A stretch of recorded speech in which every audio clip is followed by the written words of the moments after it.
y'all. We got Peaches in the building. This is who I'm going to be interviewing, y'all. She reached out to me. Um, she wanted to, it's part of her healing journey right here of what she wanted to do. So I'm going to allow her to answer the questions, take the floor. I'm just here by your side, Peaches. Okay. But y'all just tap the screen and share the live on both sides if you guys can. We both will appreciate that. So let's get into it. You ready? Yeah. All right. Introduce who you are, where you from, and a little bit about yourself. My name is Peaches. Well, that's what my husband named me Peaches, but my real name is Felicia. I am from San Antonio, Texas.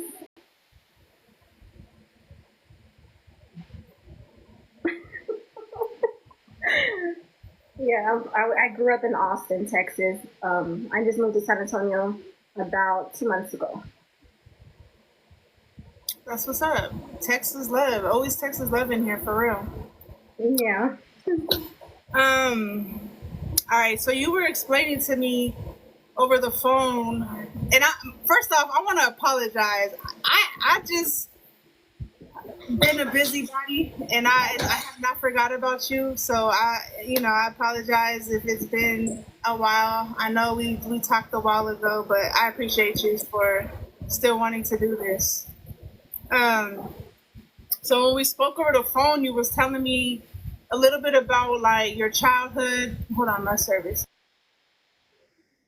A little bit about your childhood and like how it was with your family and stuff growing up, right? Yes. So why don't we get into that? Like, explain a little bit about how it was at your household and how your parents were with you.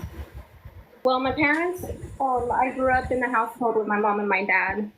And my dad was very strict with me. And now I see why he was strict with me, because he just wanted me to do good in life. But there was like times that I felt like I was being over punished, My parents were, I grew up in a Christian home, so it was a lot of going to church. It was a lot like Bible based, and so I just felt like I was overwhelmed with it.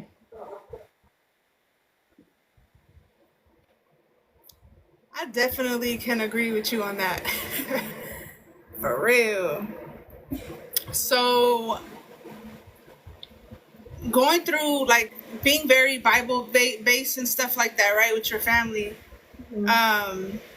Where did that put you in the state of mind? Where did that put you? Did that make you be obedient, disobedient, rebellious? Where did that put you at? It put me in a like rebellious state of mind because I felt like I was forced to be in church. I felt like kind of like pressured, like I felt like I had to be somebody I wasn't. So I rebelled at a very young age. And what were the type of things that you did that would make you like rebel towards your? I ran away from home. I was always in trouble at school. I was in fights. I was out of control. Can you hear me? How old were you when you ran away? The first time I ran away, yeah, I was 15 years old. Can you guys hear me?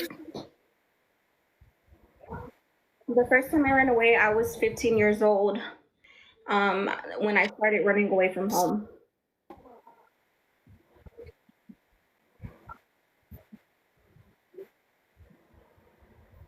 What, were you scared? Like, just I can't do this no. No, the thing of it is when I was 15, do you guys hear us? It's lagging on my end. You're lagging.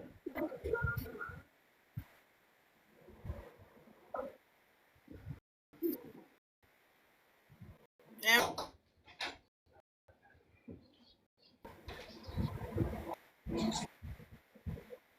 No. What about now? I can hear you. All right, cool. So go ahead, explain what you were saying. At the age of 15, I became very rebellious because my parents had moved to a little town south of San Antonio called Pleasanton, Texas. And we were staying with my uncle, we were staying family members because at the time my parents they were trying to give us a better future and they would work hard. So we stayed in Pleasanton, Texas. And my dad's best friend's nephew, he he violated me when I was 15. So my rebellion act started when I was 15 after that happened because I didn't get the counseling or help that I needed. Um, my mom had pursued the charges, but we just never went through with it. So at 15, I started running away from home. I started fighting. I was, started doing all the bad stuff in school that I was doing at the age of 15. Okay. So at the age of 15, did you go to someone's house or you were homeless? No, no, no, no. My parents they worked night shift at a state school. So at the time they were trying to buy a mobile home, and we stayed with family members, and then we stayed with my dad's best friend at the time. Is when that happened to me. Wow. Mhm. And did you tell your parents? Did they believe you? Yeah, they believed me. They knew, they believed me. They tried to give me the help. It's just we never pursued the charges. Like I went to get examined. I went to talk to a counselor, and then we just stopped everything. I'm not sure why my parents stopped everything. They just did. Wow, that's Yeah. that's crazy. That's interesting because I know I would have put my child all the way through. So, so 15, you ran away. That happened to you, and then you got older, right? And you were telling me over the phone that you ended up leaving Yes. and you hit the streets. I So explain a little I bit about graduated that. from high school and I was 18. 18, you're young. You think you know everything. You think you know life. You want to do things your way. You don't really listen to what people have to say. So at the age of 18, after I graduated, my mom had set some rules, and she had told me, if you're gonna live under my roof, you're gonna be home at 10 o'clock at night. And if you're not going to be at home at 10 o'clock at night, then you better find somewhere else to live because you're going to follow the rules when you're living under my roof. So I got mad and I left. And I was originally supposed to go be with a guy I was dating. And I became homeless because it just fell through. So, yeah. Wow. And when you became homeless, did anybody know? Did your parents know you didn't work through with the guy, so you're on the streets now? Did the guy No, care he that you didn't were care. homeless? My parents didn't know. They hadn't heard from me for over three months. They didn't know where I was. They didn't know nothing about me. Wow. Yeah, They didn't even bother to look for you? At the point after, the day right before that I had called them, they said that they were already printing missing signs for me because they didn't know where I was. I wasn't reaching out to them. I was just so angry from everything that happened to me from the age of 15 to that point that I was so angry with my family that I didn't want to talk to them. I just wanted to do my own thing. So I just try to do my own thing like that. How did you survive as far as like clothing, Well, eating, when I left, showering? I took a backpack with me with a little bit of clothes in there. And as far as showering, I would go to the Salvation Army and I would shower there. I would wash my clothes there. Right across the Salvation Army was an arch. It was called the Arch. And during the day, you can go and you can shower and stuff. So that's what I would do. I would go there, I would shower, I would wash my clothes, a little bit of clothes that I had. And as far as eating, I would go days without eating sometimes because I didn't have a job and I didn't have money.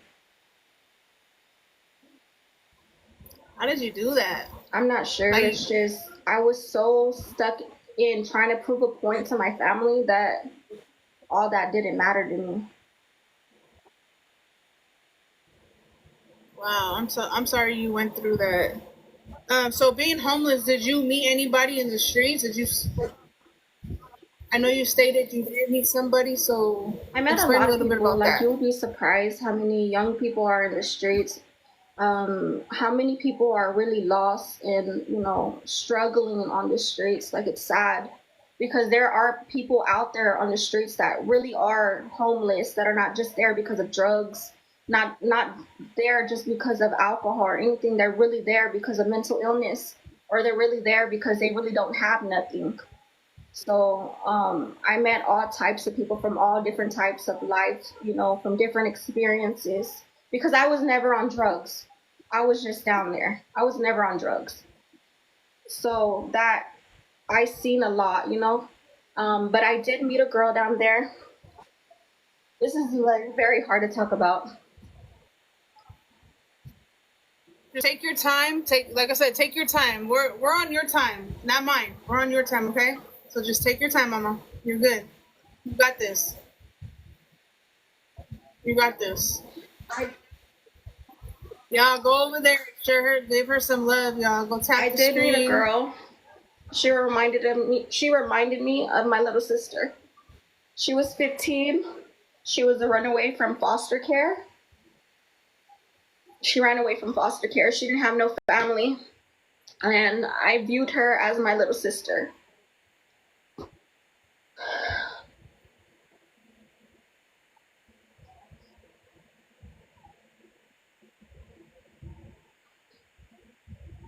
I'm sorry. You got this. No, you're good. You got this. You got this. She was one of the person that played a major part in everything that happened. Like I said, she was 15. She was from Corpus. She was in the foster care system. And I was just trying to help her out. I looked at her as my sister was the same age, so I viewed her as my sister.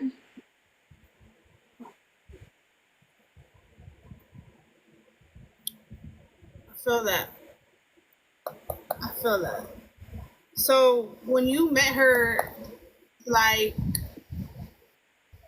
did you guys take each other under your guys' wing and just say we're gonna go through Yes. this together?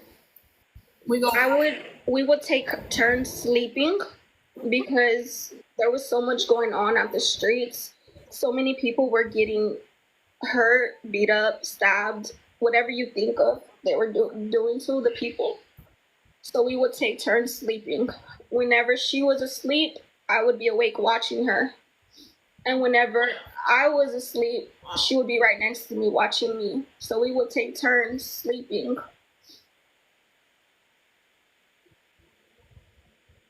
Wow, that's what's up. What about when it came to feeding each other? I don't really like to talk about this because it's kind of embarrassing, but at the time, whenever you don't have money, you just do stupid things for money. You have to eat. So we would go and we would steal from stores, chips, whatever we can fit, in our pockets to have something to eat. I would make her like keep the cashier busy while I would take chips and stuff so that we could eat.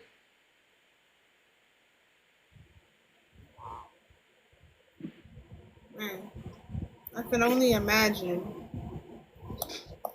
So you're homeless. You met this girl. You took her. You guys took each other in your wings. You guys had each other's back.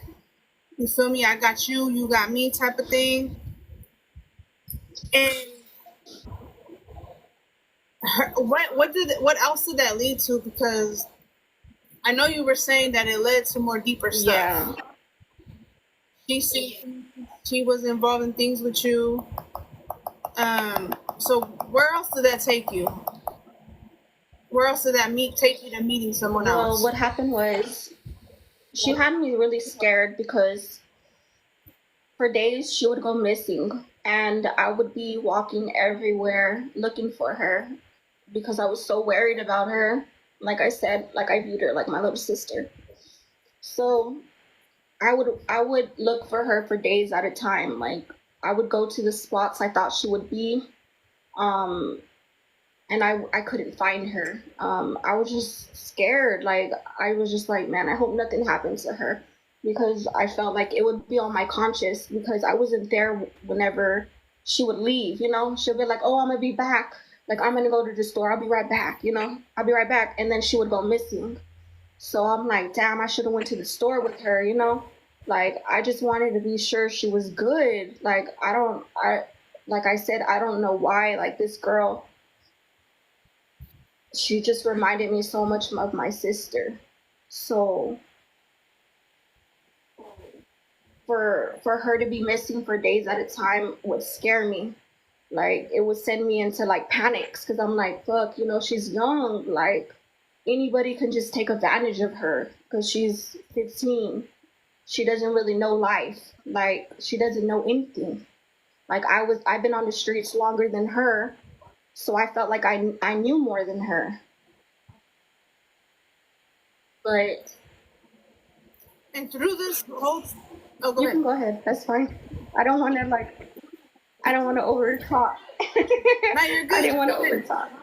No, you're And good. so she had me fooled. She really did. She's a lot smarter than what you would think. She was very slick for her age.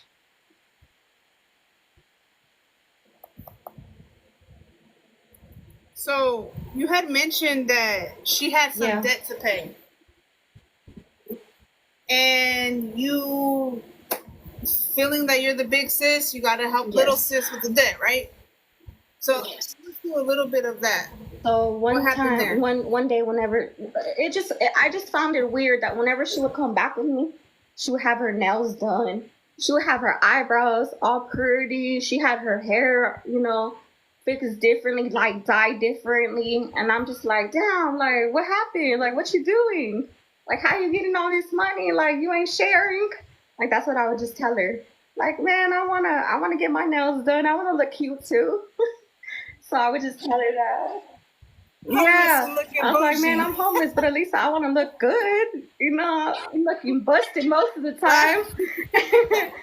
And so she's like, nah, like, she would call me Tita because that's my real nickname. She was like, nah, Tita, it's not, it's easy, man. Like, I'll show you how to do it. And I'm just like, oh, okay. She's like, all you got to do is go on dates with guys. And I'm like, what? Like, that's simple. Like, you just go on a date, you just sit there, you just conversate, you just talk. Like, who, like, and get paid for that? Like, who wouldn't do that, you know? Yeah. So, this one day, she was all like, just come with me, like, come with me, Tita, let's go with me to the store. Like, I'm gonna meet that man that I've been with, like, that's been getting my hair done and stuff. So I went with her to the store, right? It was a little Texaco that I went to. And that's when everything changed for the worse. So at that moment, who exactly was this person that she introduced I didn't even you know to? him personally because I seen him only a couple times. I seen him downtown only a couple times, and I knew him only as a, how would I say it, a DG, if you know what I mean. Like, you know. So that's how I only knew him as. I didn't know him as nothing else. Like I never physically met him before that. I just heard of him and that's it.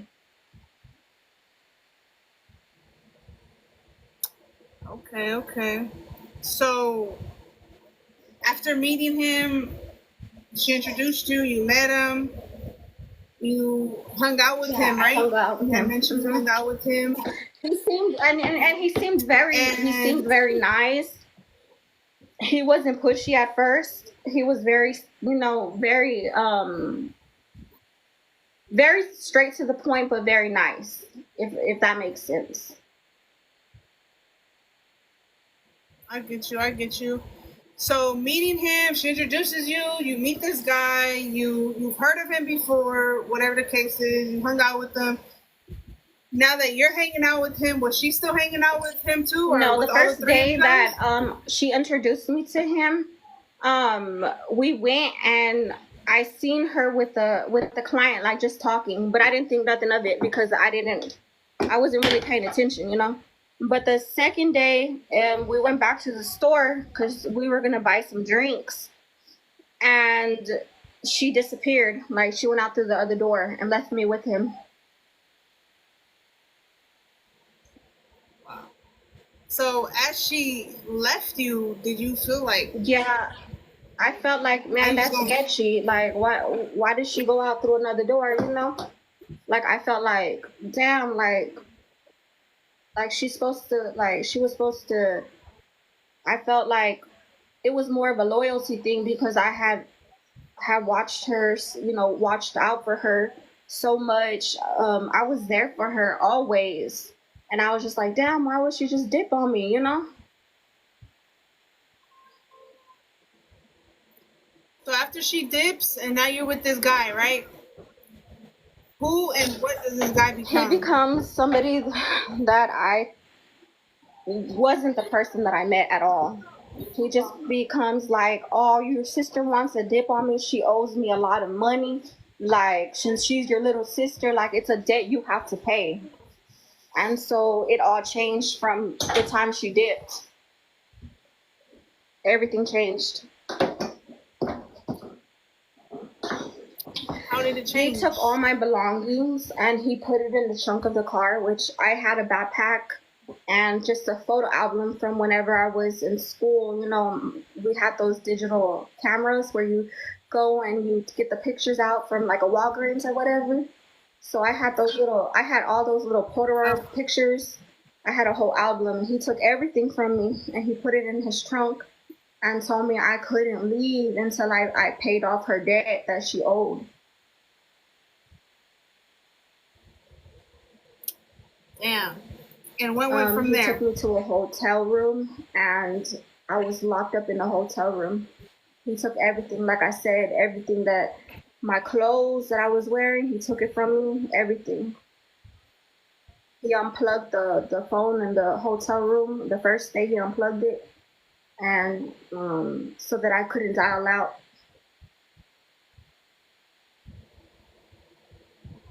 So did so you guys called each Yes. other sister, right? And you guys called each other sister. He knew that that's what it was, but did he know that that was not your actual real sister? And why did you have to pay He the didn't debt if know it she was wasn't your real actually not my sister? real sister because whenever I met him, he was under the impression that I was really her sister because she told him that and because I told him that. But whenever I seen that everything changed and he took everything from me, I was like, nah, man, she's not my real sister. Like I just been looking out for her.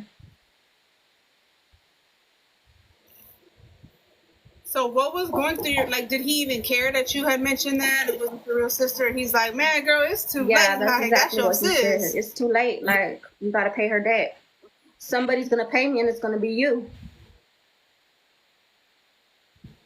Or He else didn't what? say or else what. He just told me that the debt's going to be paid for her nails, her hair, the hotels he was renting for her, everything he did for her. It fell on me.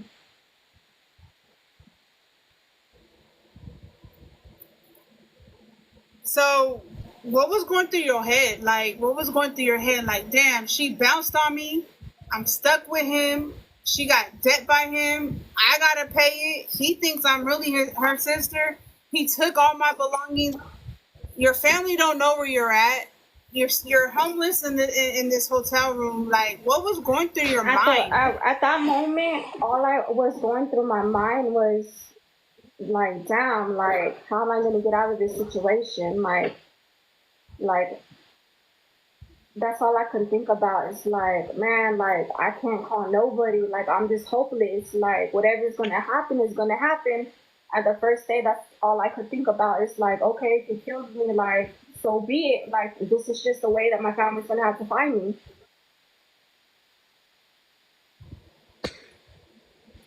And you were how 18. old again? That's a lot. That's a lot at that age because you're still maturing and learning life. That's a lot. So he took everything, like you said, right? So did you ever get a chance to sneak or anything to even call for your parents After or the look for them? after the 6th day, I did. I tried to call my best friend that I grew up with in high school to reach out because he had put the phone back, and so I tried to dial out from the hotel to reach out to contact my parents, and it was going like through a collect call or something. I don't know why, but I was able to reach out to my best friend at the time, and he was supposed to relay the message to my parents, but he never did. He never told my parents that I was in danger. Like, he never told them. I just told him, look, I'm locked up in this hotel room. Like, I don't know where I'm gonna live, or I don't know what's gonna happen to me. Like, can you tell my parents, like, I love them, and like, if something happens, like, just know that I'm sorry. That's deep. That's deep. Did your best friend even care to come and No. look for you or anything like that? That's not a true friend right there. Because let me tell you, the day my best friend called me talking about, yo, I'm locked up in this room. I'm gonna go to hotel looking for you. That's facts. So how long was it that you were locked up in this room? Did he stay there with you? Did he leave? When he would leave, like what would he? The first 3 days, he stayed in the hotel with me. The first 3 days, he stayed there. He would beat me. Um, he did so much things to me that I don't even think that I could say on TikTok. But um, I don't know how I didn't die. To be honest, I'm not sure how.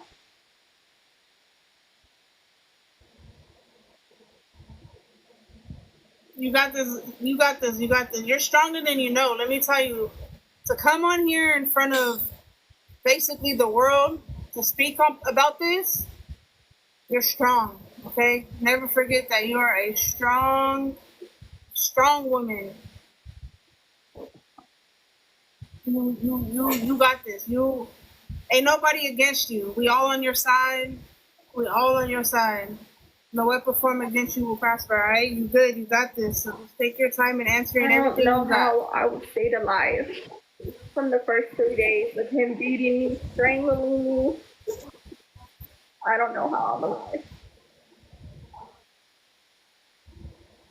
Strangled you? Did he like ever put anything over your head? Did he He tie you beat to me black and anything? blue.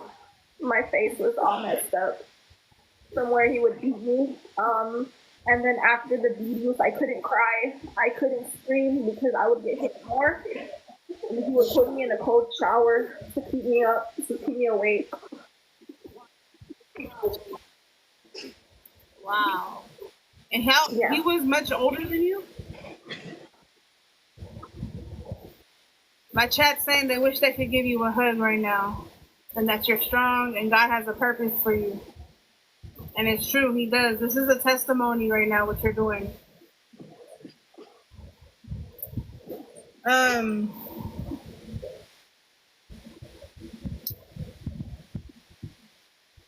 how long did this last? It lasted. It was a week that I was in there with him.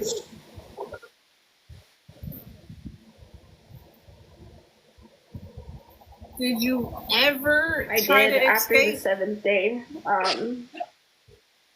After the 7th day, I just said, you know what?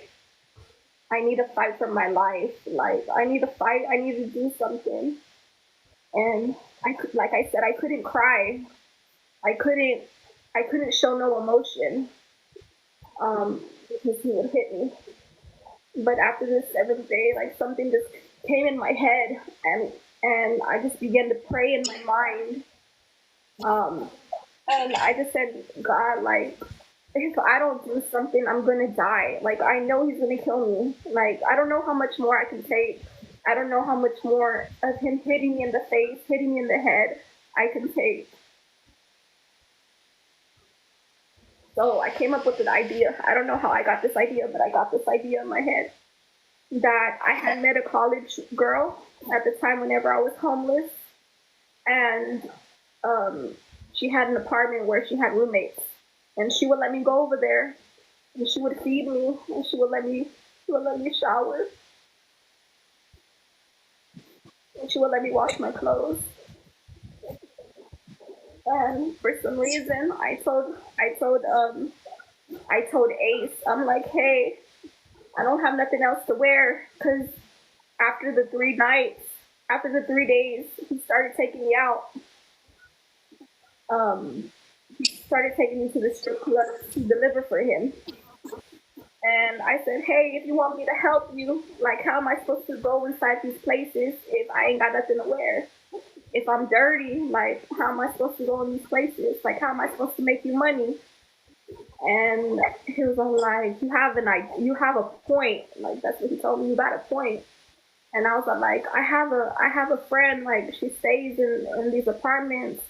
Like, there's only one way out of these apartments, so I can't go nowhere. That's what I told him. I can't go nowhere. Like, can I just wash my clothes? Like, and you can wait for me if you just let me go wash my clothes. So he was all like, you know what? I have an extra phone. You're gonna answer this phone every time I call you. You're gonna answer this phone call, my phone call, and if you don't answer, like, I know where your family stays. I know everything about you. So if you don't answer, like, that's it for you. So in my mind, like, I had already had it planned out what I was gonna do, and I was willing to take that chance just because I knew if I stayed one more day, like, my life was gonna be over. So that's what I did. He dropped me off at the girl's house. He gave me the phone. He kept my photo album. He kept some paperwork that I had, and he let me off with just my backpack with clothes in there. And that was Never it. You went never back. went back. Did he ever like dang,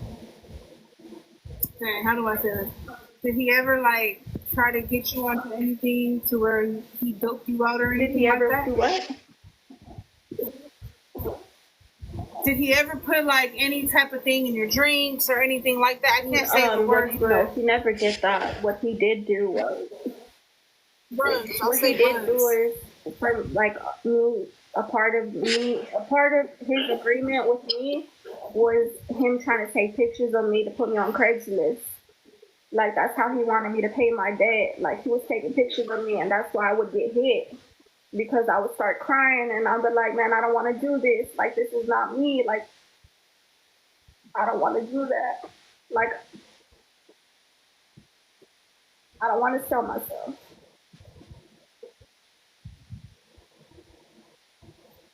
After escaping and using the idea that came into your mind with the help of God by your side, did you ever get to contact your parents in that midst of escaping to her I ended up house? going to jail a week later. I ended up getting locked up.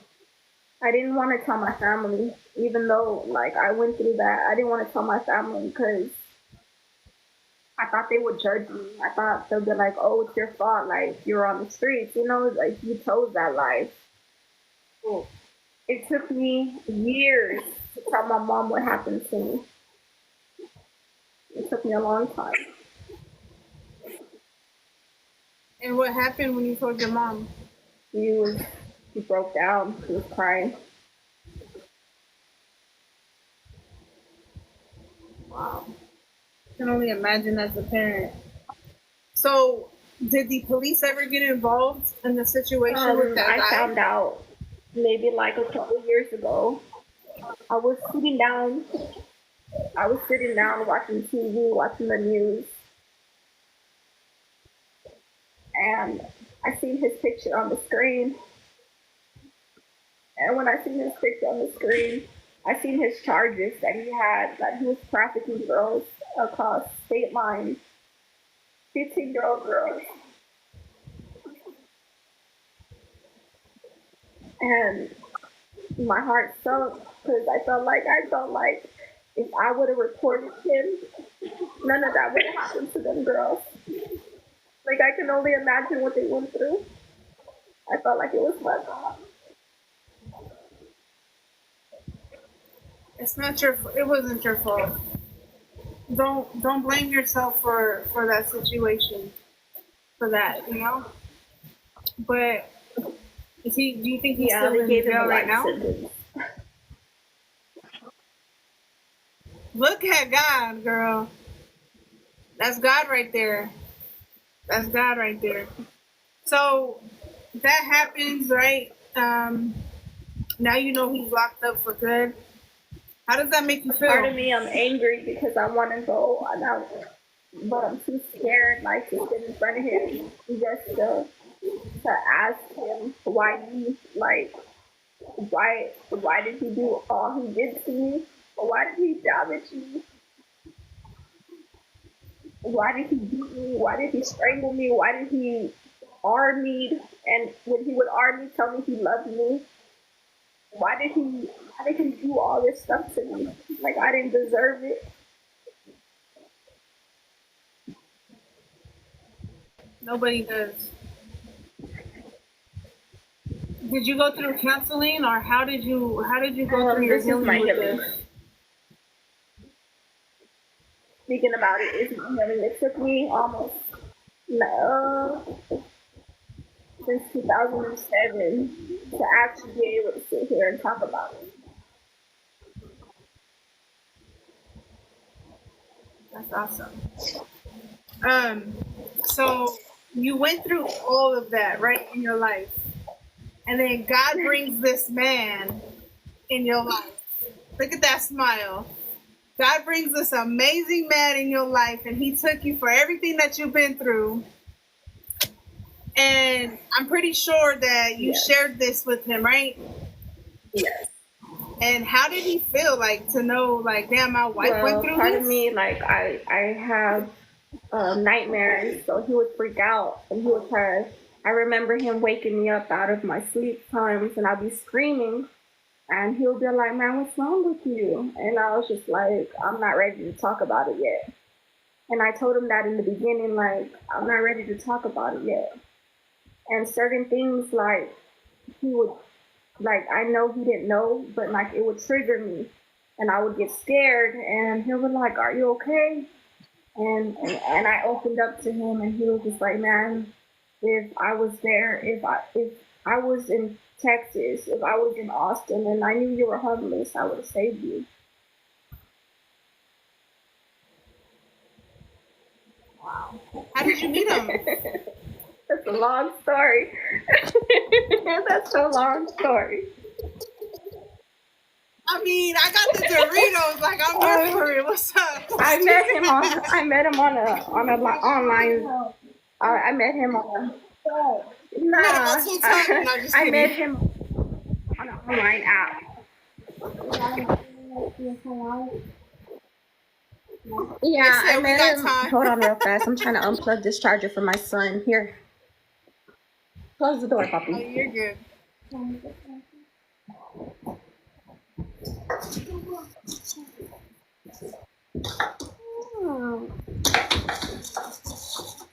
I met him on an online app one night where it was around Christmas, and I was alone, and I just opened it just to open it, and he had been messaging me for like weeks, and I would see his messages, but I'd never responded to him, and so he sent me flowers, like virtual flowers, and then I was like, "Oh, thank you for the flowers," and then that's how we started talking. Like, I got mine right there. Nah, just kidding. I'm like, oh, yo, I got flowers delivered. This is crazy. So, I mean, it's a blessing, like, to go through what you went through and to find a husband that accepts you. You know what I'm saying? Because a lot of people will be like, you know what I mean? Like, man, girl, like, I can't deal with this waking up in the middle of the night type thing. You know what I'm saying? Like it's PTSD, and if Yeah. that's a real thing. So, so did you go through any counseling, I or you blocked it just off. like, Like I I'm gonna do closed it this on my off. own? I didn't want to think about it because every time I would think about it, it would give me anxiety and it would just send me into depression. So I closed it off. Like I said, from 2007 until the time I met him in 2013, I had it all closed off. Like I wouldn't talk about it. I even forgot details because I didn't want to think about it. So whenever I reached out to you and we started talking, I'm like, damn, I forgot about that. Like it just all started coming back, and I just started replaying every emotion that happened. And I just been a wreck since. But I know God has a purpose and He has a plan. And my story didn't end up of me being 6 feet under. Like I'm here and I'm still fighting, and He can't take my voice away from me no more. He can't tell me to be quiet or I'm gonna get beat. Like I'm able to talk now. So I'm ready. Go ahead, girl, I'm preach. ready to help other women while I'm healing.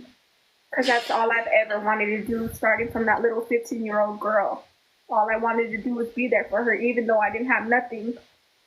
I felt like my time was everything. And to this day, you've I never never heard seen from her that again. I girl? don't know what happened to her. Wow. And how's your relationship with your Oh, we parents have a today? good relationship now. We have a good relationship. I apologized That's to them. awesome. It took me years to apologize and tell them that I was sorry for viewing them as something that they weren't.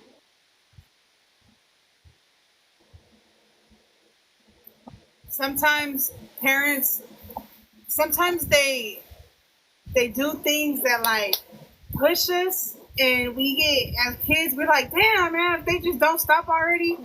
But they do it for a reason, because I was in that same boat, like coming from I'm a pastor's niece, so coming from that, I know what it is. Like every Sunday, my dad would come to the door like "levantate, leva," and I'm like, "Yo, I'm not waking up. Like, leave me alone. I don't want to go to church today." No, you got to go to church. Like this. Like I know, and as I got older, I went into the street. I started smoking and drinking and partying, and like I started doing all that stuff too, because I felt that pressure. You know what I'm saying? Like, man, they're pressuring you to do something that you don't want to do. Like sometimes I feel like things Yeah. happen in time, you know.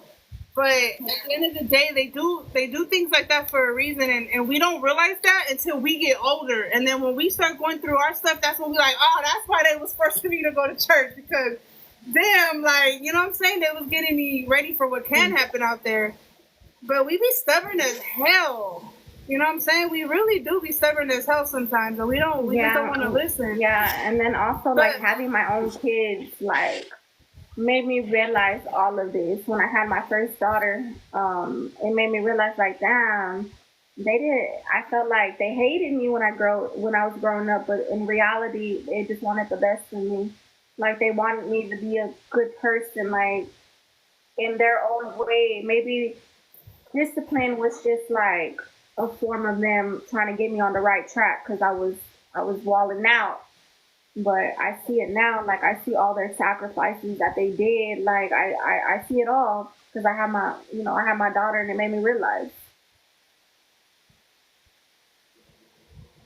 everything that you went through, being held hostage, being homeless, being treated like you were basically nothing, like just dirt on the ground from that man, right? When it came to dating again, and when it came to meeting people again and stuff like that, did you ever have that fear still, like, if I date this man, he might do the same thing? Like, did you have that type of fear or Uh, trust and to stuff be like that? honest, and for a long time I hated men. Like I never was like wanting to be with a female or nothing, but I just hated men. Like I try to get over him on him like that, like he did me. Like I felt like, nah, he ain't gonna get over me this time. Like I'm gonna get over on him first before he even does me like this.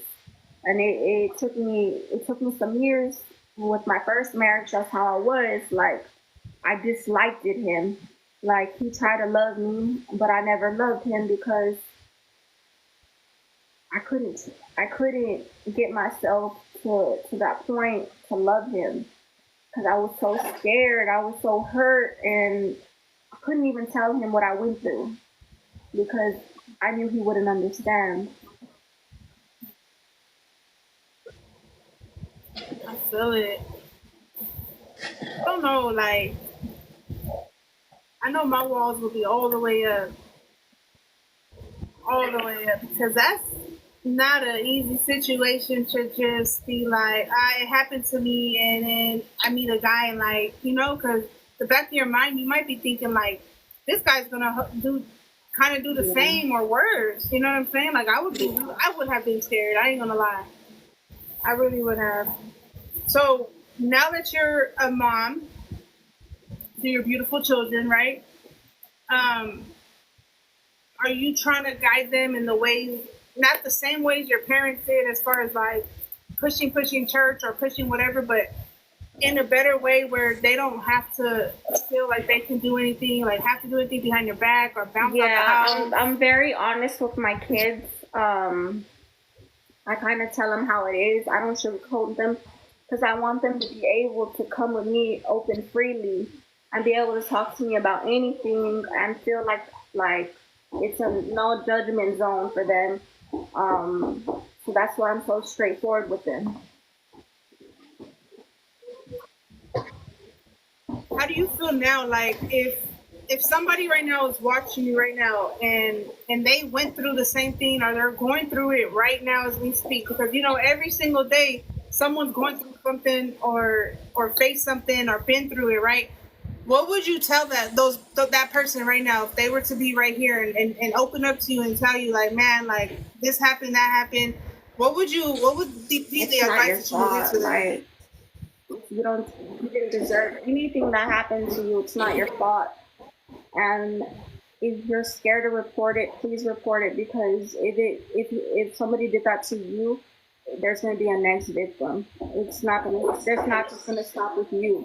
There's going to be a next victim and a next victim, and get counseling because from my experience, it haunted me for years, and I blocked it out, and I dealt with so much stress on my mental because of it, because I didn't get the help that I need because I thought I was just going to be closed off because of the first experience that happened to me when I was 15. So I just blocked it off. Like, I felt like nobody wanted to hear what happened to me, so I'm just going to block this off too. But that's not the way it is. Like, you need counseling, you need somebody to guide you in the right direction so that you don't turn out crazy, basically. I feel it. So how's your mental now? It's getting better. It's getting better. It's an everyday thing that I have to deal with, but every day I feel like I'm getting stronger. That's good. That's good. You continue to share your testimony. This is your first time speaking about it, right? So, and since it's happened, and I want to say first off, thank you for trusting me and coming to me and being able to talk on the phone with me privately about this, and to come on here and interview you, and thank you for choosing me to do it too. I really do appreciate that. But I want you to know that this is just the beginning. This is the beginning to what God has in store for your life.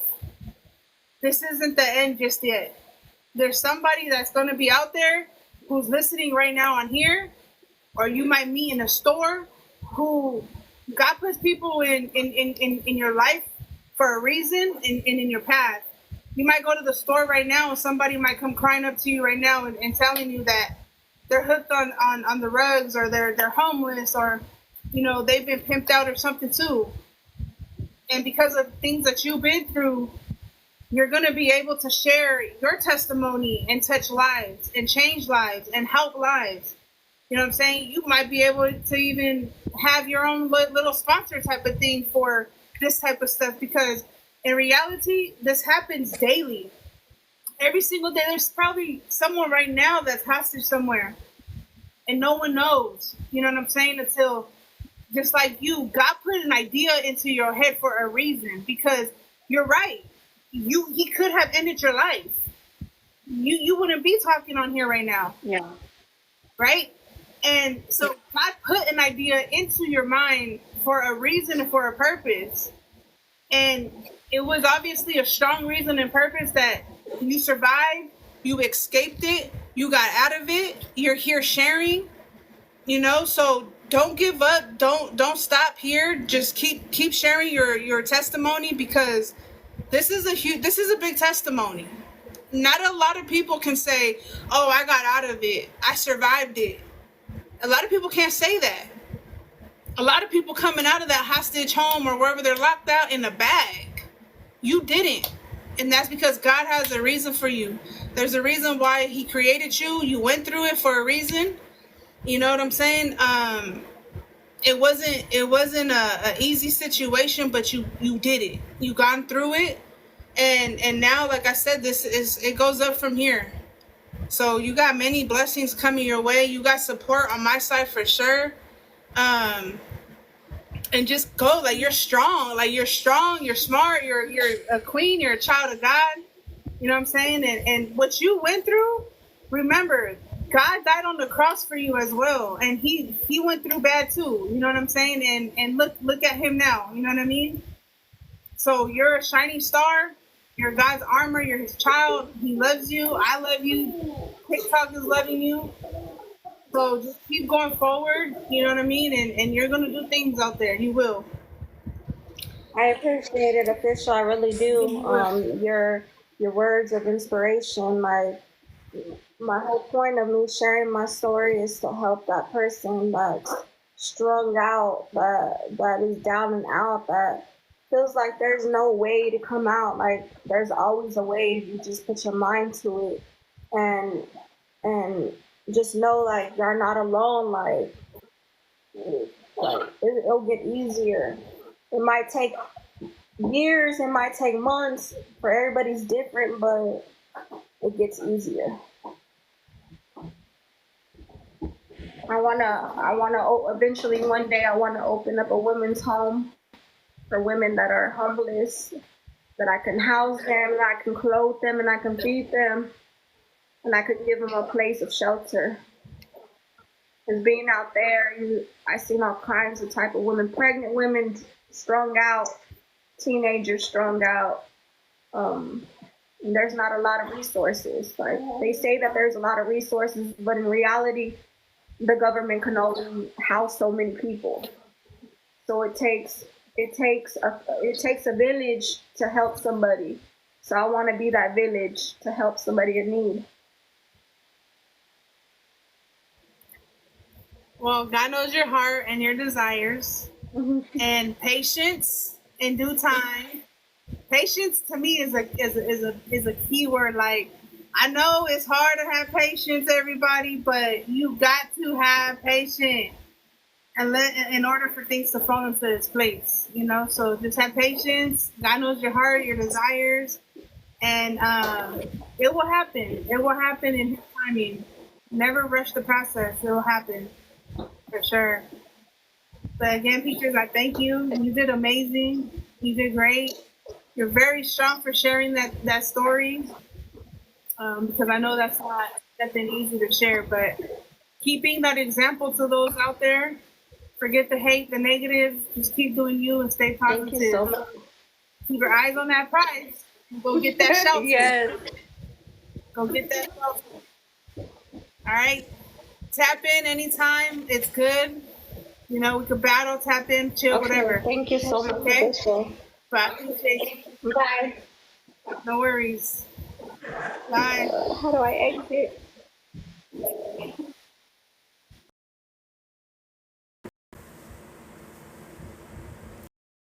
Wow, y'all.